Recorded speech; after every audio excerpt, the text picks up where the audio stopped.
말씀인데요. 같이 교독하도록 하겠습니다. 이사야 23장 15절에서 18절까지 말씀. 그날부터 두로가 한 왕의 연한같이 70년 동안 잊어버린 바 되었다가 70년이 찬 후에 두로는 기생의 노래같이 될 것이라.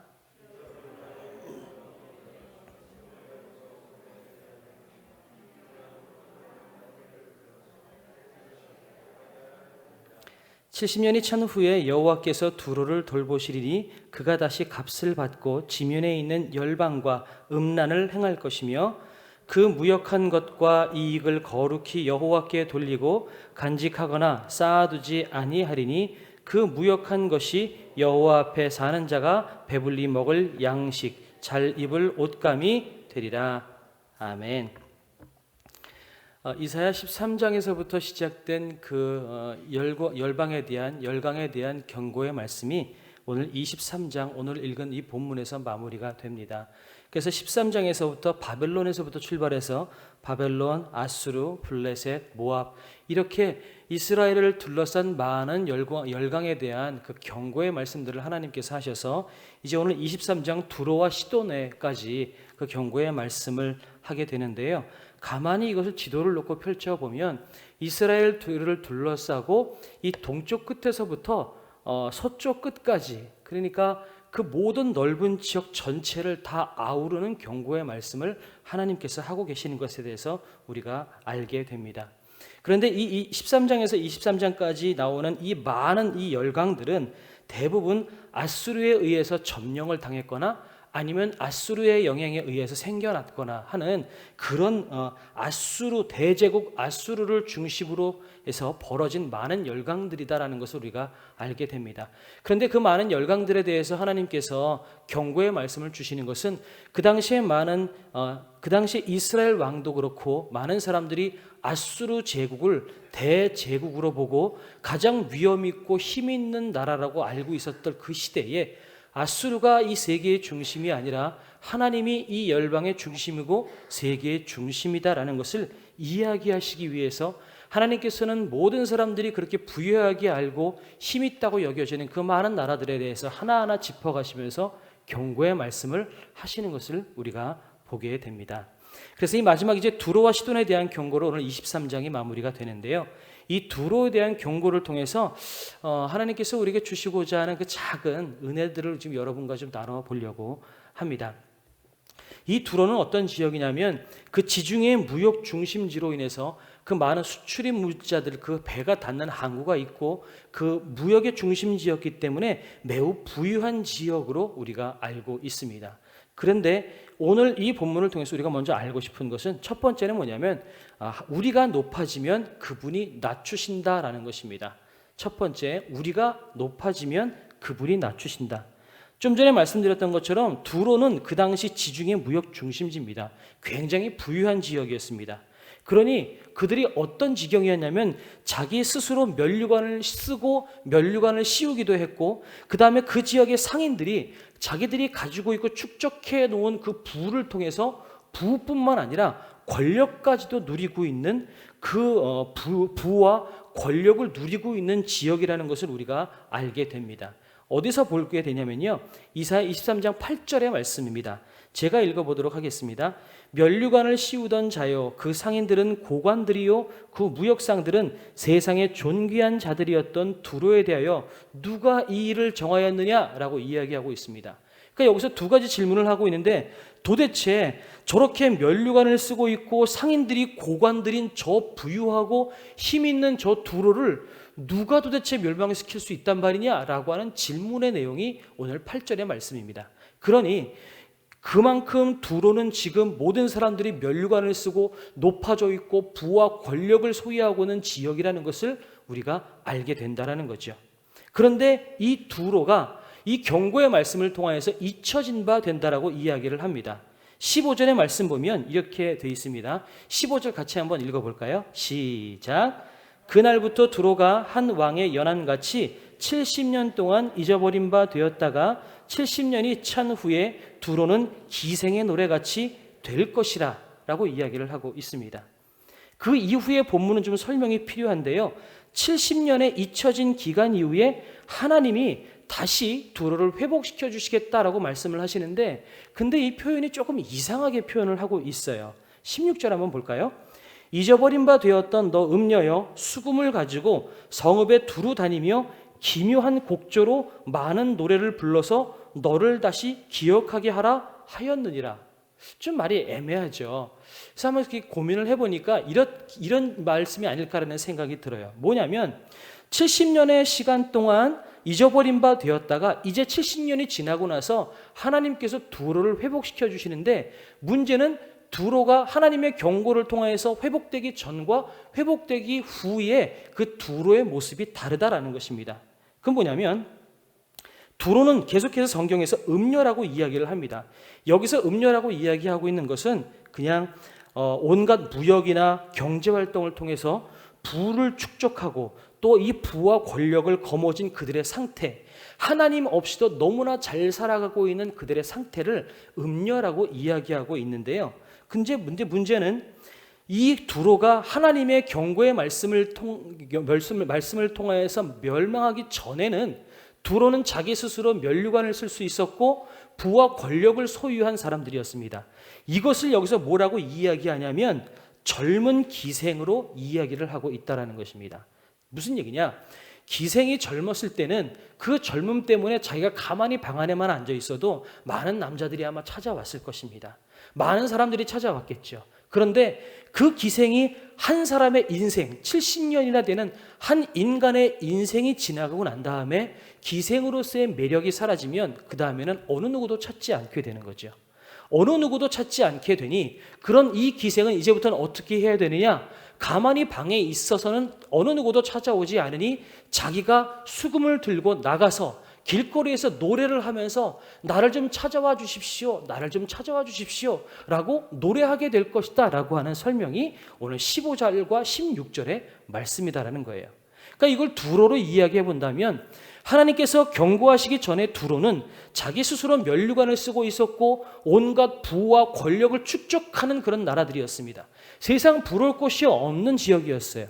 그런데 하나님께서 경고하시고 난 다음에 70년 동안 잊혀진 바 된 다음에 하나님께서 다시 회복시켜 주셨을 때는 마치 이렇게 더 이상 매력이 없어서 길가에 나가서 날 좀 만나 주십시오라고 노래하지 않으면 안 되는 그런 모든 매력이 사라진 그런 나이든 기생과 같은 모습으로 두로를 하나님께서 회복시켜 주시겠다라고 이야기하고 있는 것입니다.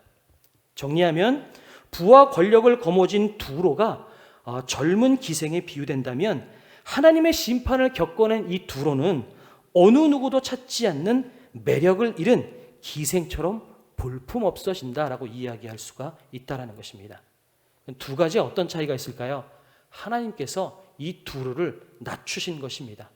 나에게는 돈이 많아, 권력도 있어, 재물도 많아 라고 스스로 높이고 높아져서 그렇게 세상 부러울 곳이 없는 두로를 하나님께서 70년이라는 세월을 통해서 한 인간의 인생과 같은 그 시간들을 통하여서 낮추셔서 이제는 낮아진 두로로 하나님께서 바꿔주신다라는 것입니다. 우리에게도 아마 비슷한 경험이 있으리라 믿습니다. 우리의 삶 가운데 부족한 것이 없으면, 아쉬움이 없으면 우리는 하나님을 잘 찾지 않게 됩니다. 두려운 것도 없습니다. 그런데 하나님께서 손을 뻗으시는 순간, 그래서 우리가 가지고 있는 부와 명예가 물거품이 되고 내가 뭔가 무기처럼 붙잡고 있는 그것이 물거품이 되는 순간, 그래서 주목받지 못하는 기생처럼 낮아지는 순간이 되었을 때 우리는 그때야 비로소 우리는 길거리로 나가고 겸손해지고 하나님을 찾게 된다라는 거죠. 우리가 어떤 때 하나님을 찾고 낮고 겸손한 마음을 갖게 됩니까? 나를 지탱하고 있는 그 무엇이 사라졌을 때. 여러분에게 힘이 여러분을 지탱하는 힘입니까? 근데 그 힘이 사라지면 여러분은 자연스럽게 하나님을 찾게 될 것입니다. 여러분, 돈이 여러분을 지탱하는 힘입니까? 돈이 사라져 보십시오. 누가 하라고 얘기하지 않아도 아마 밤마다 달려나와서 기도하게 될 것입니다. 여러분의 자녀가 여러분의 힘입니까? 아니면 여러분이 가지고 있는 명예가 여러분의 힘입니까? 그런데 그것이 일순간에 물거품처럼 사라지면 그 다음에는 누가 기도하라고 하지 않아도 밤마다 나와서 무릎을 꿇고 울며 불며 하나님을 찾고 매달릴 수밖에 없지 않을까라는 생각이 듭니다. 하나님 없이도 살 수 있다고 여길 만큼 스스로 면류관을 쓰고 거리를 활보할 만큼 우리에게 가진 것이 많을 때 우리는 하나님을 찾지 않습니다. 그런데 바로 그때 우리가 모든 것을 갖고 있다라고 여겨지고 더 이상 우리 인생 가운데 하나님이 필요 없다라고 여겨지기 시작하는 그 순간이 바로 하나님께서 우리에게 손을 대기 시작하는 순간이고 우리를 낮추시기 시작하는 순간이다라는 것을 잊지 말아야 한다라는 것입니다. 결론적으로 첫 번째, 우리가 높아지려고 할 때 하나님이 우리를 낮추십니다. 우린 두로를 통해서 그것을 알게 됩니다. 그러면 하나님께서 우리를 낮추시는 이유가 무엇일까요? 그 두 번째, 하나님이 낮추시면 우리의 지향점이 달라집니다. 좀 말이 어렵죠. 그래서 좀 설명이 필요할 것 같은데요. 자, 70년이 지난 다음에 하나님이 두로를 다시 회복시키겠다고 말씀하셨습니다. 17절 제가 한번 읽어보도록 하겠습니다. 70년이 찬 후에 여호와께서 두로를 돌보시리니 그가 다시 값을 받고 지면에 있는 열방과 음란을 행할 것이며, 이렇게 되어 있어요. 이게 무슨 뜻이죠? 두로는 예전에도 하나님의 손에 의해서 경고를 받기 이전에도 무역과 경제활동을 통해서 부와 이익을 축적하는 사람들이었습니다. 그런데 하나님께서 경고하시고 심판을 하고 난 이 이후에도 두로는 여전히 경제활동을 통해서 부와 이익을 축적하게 될 것이다 라고 하는 이야기가 오늘 이 이야기입니다. 여호와께서 돌보셨는데 그 돌보심으로 말미암아 그가 다시 값을 받고 지면에 있는 열방과 음란을 행할 것이다. 예전에 했던 것처럼 다시 그 경제활동을 통하여서 무역활동을 통하여서 부와 재산과 많은 것들을 축적하게 될 것이다 라는 이야기를 하고 있습니다. 그런데 문제는 그 다음입니다. 예전에 했던 것처럼 다시 부를 축적하는 일을 다시 반복하게 될 것인데, 그러고 보면 마치 예전에 죄악된 모습으로 다시 돌아간 것처럼 보이죠. 그런데 18절 그 다음을 읽어보면 굉장히 중요한 내용이 담겨져 있습니다. 18절 같이 한번 읽어보도록 하겠습니다. 시작.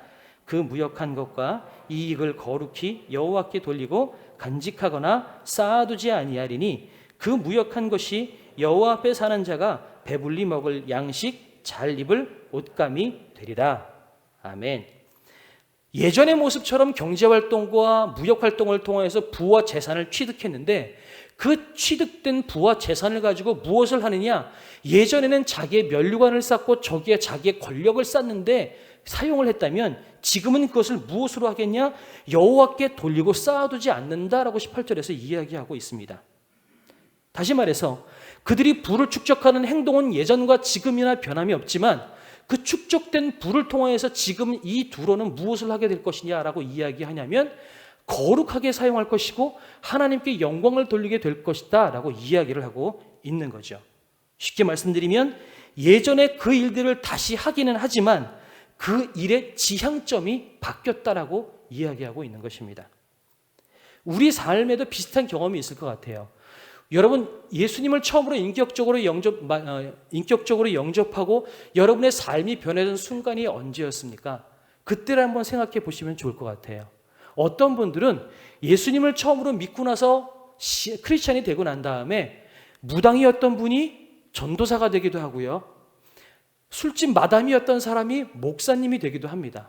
여러분 유튜브에 검색해 보면 그런 많은 분들의 간증이 담겨져 있어요. 그렇게 예수님을 만남으로 말미암아 그의 인생이 삶의 송두리째 바뀌는 경험을 하는 사람들도 상당히 많이 있습니다. 그런데 사실은 더 많은 사람들이 어떤 사람들이냐면 예수님을 만나기 전과 후에 동일한 일을 하는 사람들이 사실은 더 많이 있다라는 겁니다. 내가 학생이었어요. 공부하는 학생이었는데 공부하다가 예수님을 만났어요. 그런다고 학생을 뿌리치고 다른 일을 하겠습니까? 거의 많은 사람들은 학생이었을 때 예수님을 만나고 여전히 학생을 합니다. 회사를 다니는 회사원이 예수 그리스도를 영접하고 거듭났다고 해서 회사원을 뿌리치고 다른 일을 하는 사람보다는 여전히 회사원의 일들을 계속 반복하는 사람들이 더 많이 있습니다. 기업인도 마찬가지예요. 사업장을 꾸려나가다가 예수님을 만났더라도 여전히 계속해서 사업장을 꾸려가는 사람들이 사실은 훨씬 더 많이 있습니다. 그런데 문제는 뭐냐? 예수님을 만나고 난 다음에는 학생들이 내 영화를 위해서 공부했다면 이제는 하나님께 더 쓰임받기 위해서 공부하고, 돈을 더 많이 벌기 위해서 회사원으로 근무를 했다면 어느 순간에는 내가 이 일터에서 어떻게 선교지로 여기면서 일터 선교사의 사명을 감당하며 살까라는 것을 고민하며 살게 되고, 내가 이전에는 사업을 하면서 더 돈이 많은 대기업이 되기 위해서 달려가는 경영인이었다면 예수 그리스도를 영접하고 난 다음에는 어떻게 내가 하나님의 영광을 드러내는 사업가가 될 것인가를 고민하며 살아가게 된다라는 것입니다. 무슨 말씀이냐면, 예수님을 만나기 전과 후에 그들의 외형은 변하지 않았을지 모르지만 그것을 하는 삶의 목표점, 지향점이 바뀌게 된다는 것입니다. 두로가 그랬어요. 무역을 통해서 부와 재물을 축적해서 그들은 자기의 면류관을 쌓고 자기의 권력을 쌓는 데 집중했다면, 하나님께서 손을 대시고 난 70년 이후의 두로의 삶은 그들이 무역과 경제활동을 통해서 축적된 부를 가지고 하나님 앞에 거룩하게 드렸고 재물을 쌓아두지 않았다라고 이야기하는 거죠. 하는 행동은 똑같을지 모르지만 그 행동의 의미, 지향점이 변했다라는 것입니다. 우리 삶도 하나님께서 이렇게 변하게 하시기를 원하신다라는 것입니다.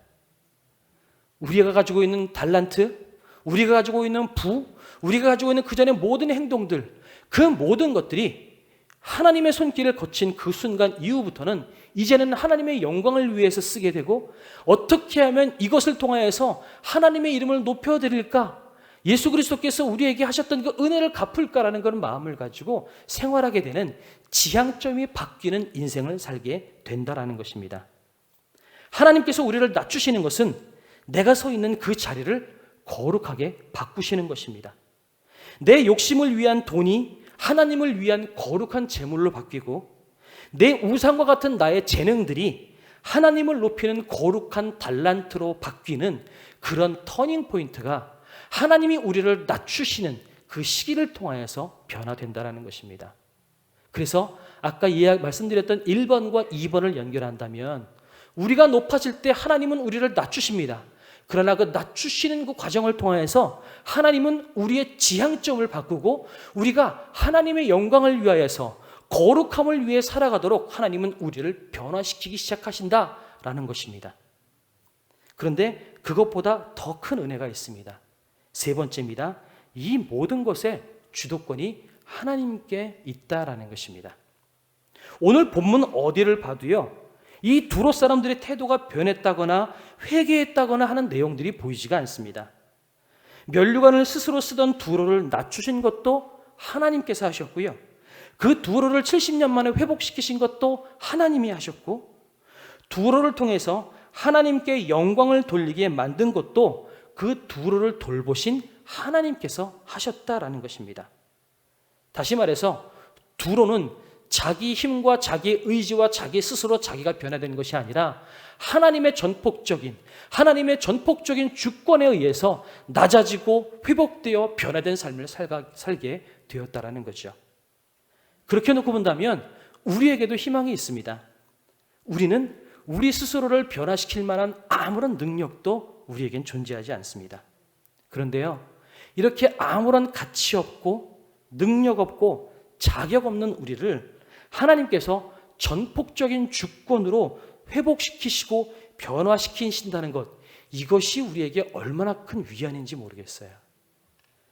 내 능력이 변화되는 기준이었다면, 내 성품이 변화되는 기준이었다면 아마 우리는 변하지 못할 겁니다.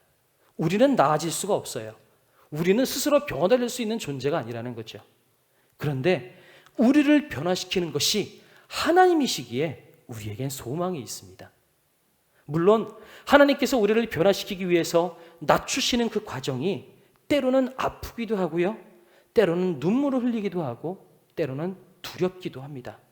그러나 그 과정이 우리를 낮추셔서 우리의 삶의 지향점을 바꾸시고 우리를 변화시키시는 하나님의 작업의 과정이라면 우리는 그 과정이 아프고 두려워서 때로는 눈물을 흘리더라도 우리는 입술로는 그것에 대해서 우리가 감사할 수 있어야 하지 않을까요? 여러분 삶이 혹시 힘드십니까? 여러분 오늘 살아가는 시간들이 혹시 아픈 분들이 계십니까? 그렇다면 여러분 아프죠. 눈물이 나죠. 두렵죠. 그러나 우리는 감사해야만 됩니다. 왜냐하면 그것은 우리를 낮추시는 하나님의 손이 내 위에 있다는 것을 보여주는 것이기 때문에 그렇습니다. 그리고 하나님의 손이 우리를 낮추시기 시작할 때 하나님은 그저 우리를 짓눌러서 짓밟아서 낮추기만 만드시려고 하는 것이 하나님의 뜻이 아니라 하나님은 우리를 낮추셔서 결국은 우리를 변화시키시고 하나님께서 원하시는 거룩한 백성으로 살아나가게 하시려는 하나님의 사랑이 있다는 것을 우리가 잊지 말아야 한다는 거죠. 그렇게 하나님의 사랑이 우리 가운데 있다는 것을 깨닫는다면 여러분 오늘 우리가 겪는 이 아픔과 눈물을 우리가 참고 버텨낼 수 있지 않을까요? 저는 이런 사진은 찾아보진 못했는데 어디선가 이런 사진을 봤어요. 눈에는 눈물이 그렁그렁 맺혀서 눈물이 막 흐르는데 입가에는 미소가 가득한 사진이 있어요. 저는 그게 바로 우리 크리스찬의 삶이라는 생각이 들어요.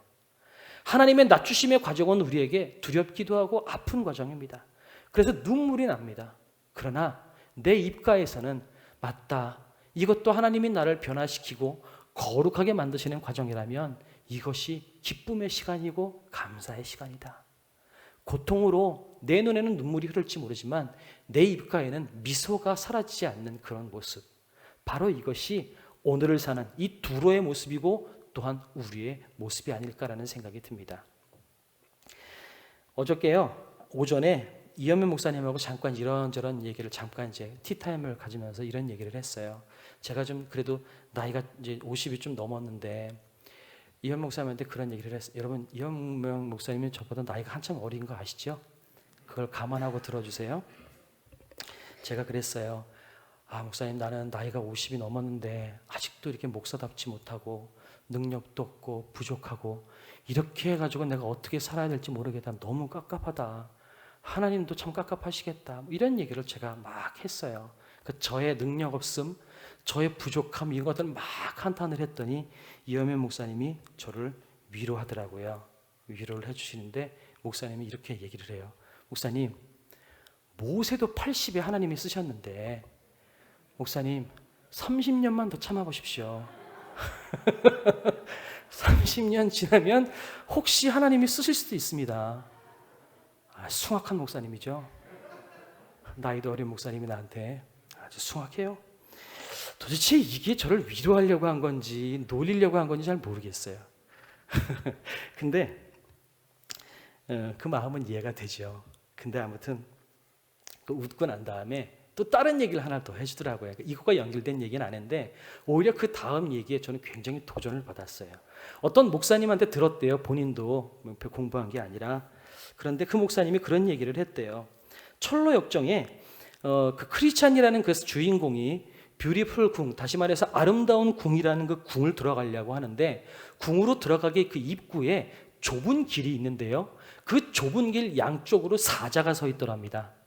저 궁을 들어가야 되는데 사자가 서 있으니까 사자가 잡아먹을까 봐 두려워서 가지 못하고 있을 때 저 집안에 있는 집주인이 괜찮아요, 들어오세요, 괜찮아요.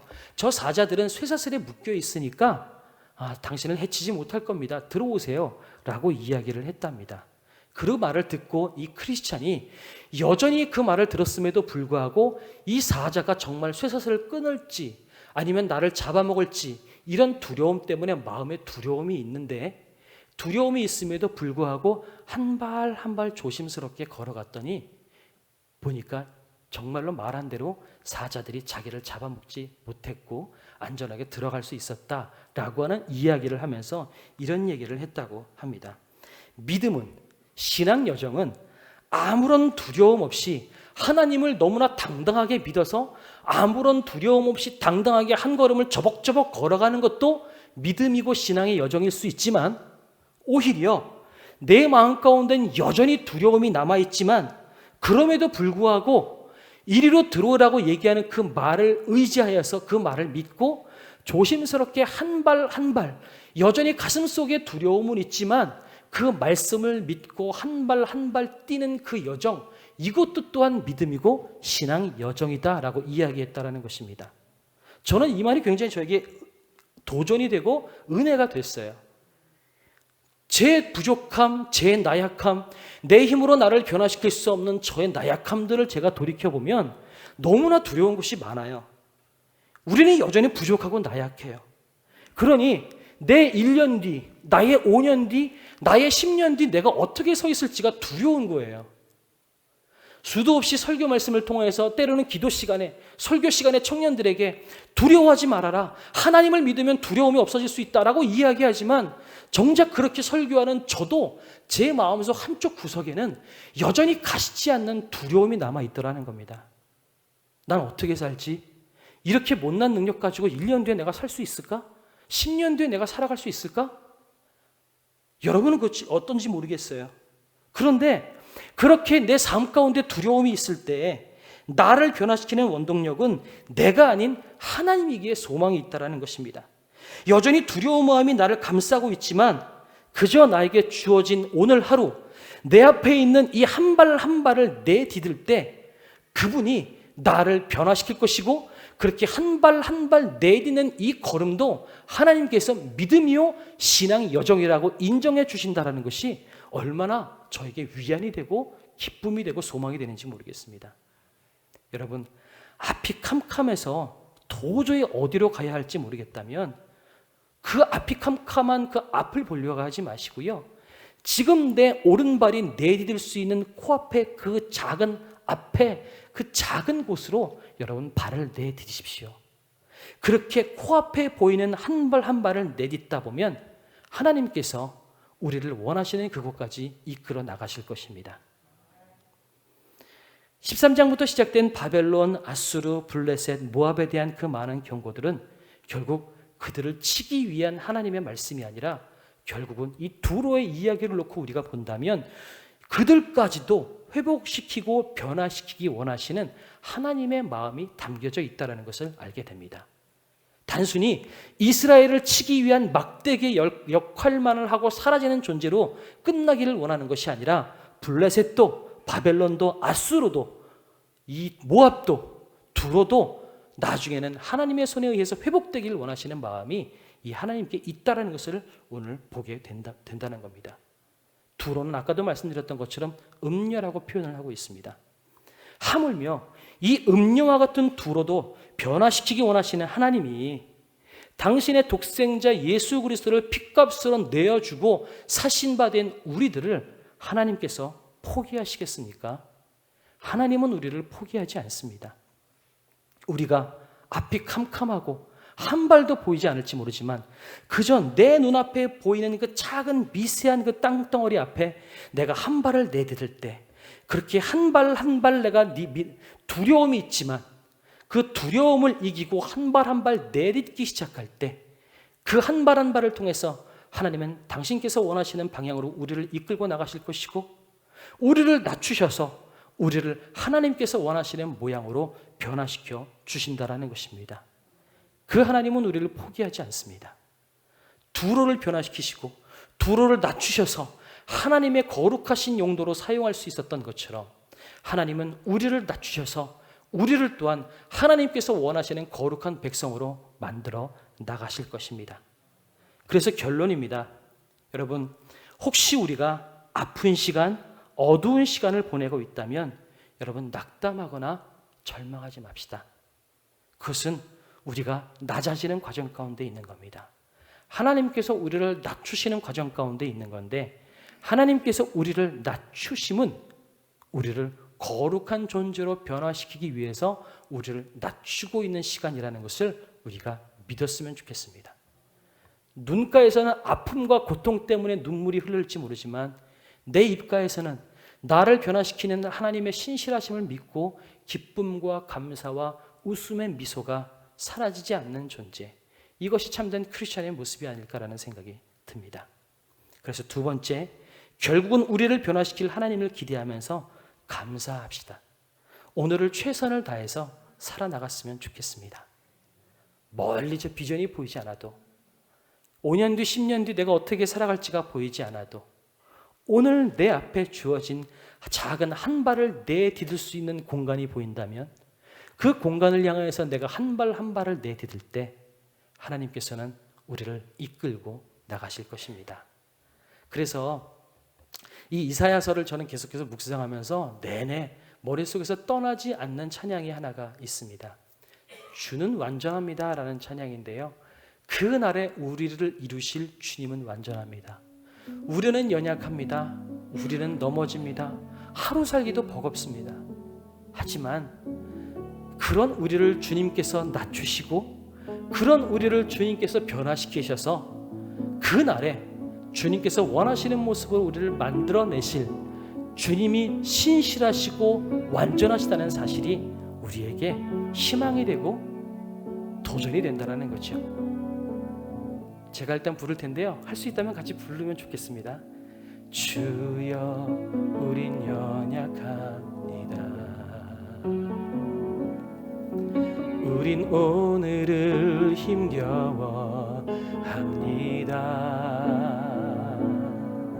주 뜻 이루며 살기에 부족합니다. 우린 연약합니다. 주여 우린 넘어집니다. 오늘 하루 또 실수합니다. 주의 긍휼을 구하는 죄인입니다. 우린 주만 바라봅니다. 한없는 주님의 은혜 온 세상 위에 넘칩니다. 가릴 수 없는 주 영광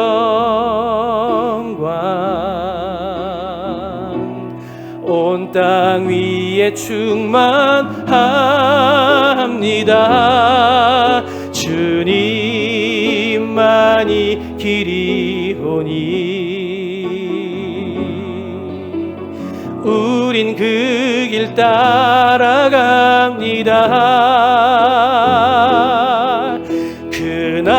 그날에 우리를 이루실 주는 완전합니다. 한없는 주님의 은혜, 한없는 주님의 은혜 온 세상 위에 넘칩니다. 가릴 수 없는 주 영광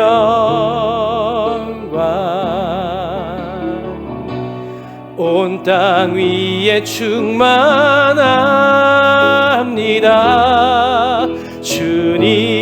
주님만이 길이오니 우린 그 길 따라갑니다.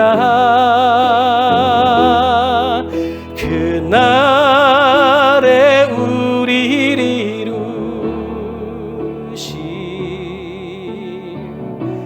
주는 완전합니다.